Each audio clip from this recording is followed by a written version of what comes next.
আমার মা এই বছরই ফার্স্ট মা দিবস আমার মা নাই দিচ্ছে। মা হয়তো এমন একজন মানুষ যাকে ভালোবাসি বলা যায় না। যে মা তোমাকে অনেক ভালোবাসে। আমি অনেক খুশি হয়েছি যে অনেক সুন্দর একটা মা পেয়েছি। আর অনেক সময় অনেক খারাপ ব্যবহার করি, যেটা উচিত না। আশা করি ভবিষ্যতে আরো ভালো মেয়ে হয়ে দেখাবো।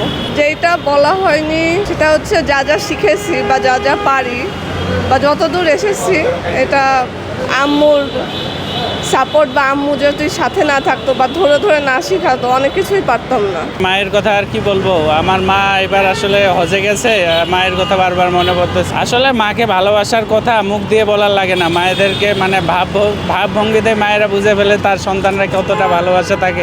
আসলে এখনকার বাচ্চারা অনেক স্মার্ট, ওরা অনেক কিছু বলতে পারে, কিন্তু আমাদের সময় এতটা ছিল না। তো মাকে ভালোবাসি এই কথাটা সরাসরি কখনো বলা হয়নি, শুধু মনেই থাকতো।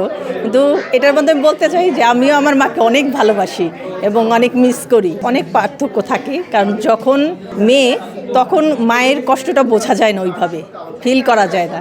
কিন্তু এখন মা হয়ে বুঝতে পারি যে আসলে মায়েরা কতখানি আমাদের জন্য স্যাক্রিফাইস করে। যখন সন্তান থাকে তখন মায়েদের এই ভূমিকাটা আমরা বুঝতে পারি না। তো এখন বুঝি যে আসলে আমাদের মায়েরা এর চেয়েও আরও অনেক বেশি করেছে আমাদের জন্য। সেই তুলনায় আমরা আমাদের সন্তানদের জন্য কিছুই করতে পারছি না। আমার মাকে আমি বলতে চাই আমি আমার মাকে অনেক ভালোবাসি।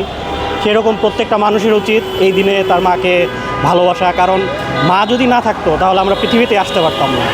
তাই মনে করি আমার কাছে মা দিবস একটা স্পেশাল একটা দিবস। আমার এই কথাটা আমার মা না শুনতে পেলেও আমার মনে হয় আমি মন থেকে অনুভব করি যে আমি আমার মাকে ভালোবাসি। সেহেতু আমার কাছে প্রতিটা দিনই মা দিবস। একটা সন্তানের সবচেয়ে কাছের বন্ধু হলো তার মা। সত্যিকার অর্থে অনেক বড় একটা ধাক্কা লেগেছে। বিগত কয়েক বছর পূর্বে আমি আমার মাকে হারিয়েছি। মৃত্যুর সময় আমি আমার মাকে দেখতে পাইনি। আসলে মা যে কি, কেবল এটা যাদের মা নেই তারাই ফিল করতে পারে। আমি আমার মাকে যেটা বলতে চাই, আমি আমার মাকে খুব ভালোবাসি এবং আমাদের পিছনে যে শ্রমটা, আমাদেরকে বিভিন্ন কাজে সাহায্য করা, এটার জন্য মাকে অসংখ্য ধন্যবাদ। মায়ের শূন্যতা গণনাহীন। প্রতি মুহূর্তে আমার মাকে মনে পড়ে, বেশি মনে পড়ে সন্ধ্যার সময় যখন মাগরিবের আজান দিত, মা দাঁড়ায় থাকতেন আমি কখন ফিরবো টিচারের কাছ থেকে। মা আমি খুব ভালোবাসি, এটা হয়তো মাকে বলা হয়নি, কিন্তু এখন ফিল করি যে বলা উচিত ছিল। মারে তো জানাতেই ভালোবাসি, যে জন্ম দিছে আর কম ভালোবাসেন যা কন ভাই।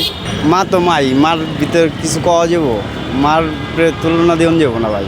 বলতে তো চাই মা তোমাকে অনেক ভালোবাসি। আসলে মায়ের তো তুলনা হয় না কখনো। মায়ের ভালোবাসা, মায়ের আত্মত্যাগ, স্যাক্রিফাইস, মানে পৃথিবীতে সব, ইসলামে যেমন মায়ের সর্বোচ্চ গুরুত্ব দেওয়া হয়েছে, আমাদের প্রাত্যহিক জীবনে, দৈনন্দিন জীবনে, আমাদের জীবনে, প্রত্যেকের জীবনে মায়ের গুরুত্ব অপরিসীম।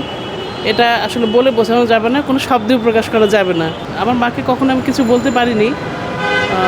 একটা কথা বলতে চাই যে মা তোমাকে অনেক ভালোবাসে, আমি আমার জন্য দোয়া করবা। আমার মা কখনো আমাকে অর্ডার করে কিছু বলেনি কখনো, যে এটা করতে হবে বা ওরকম করতে হবে।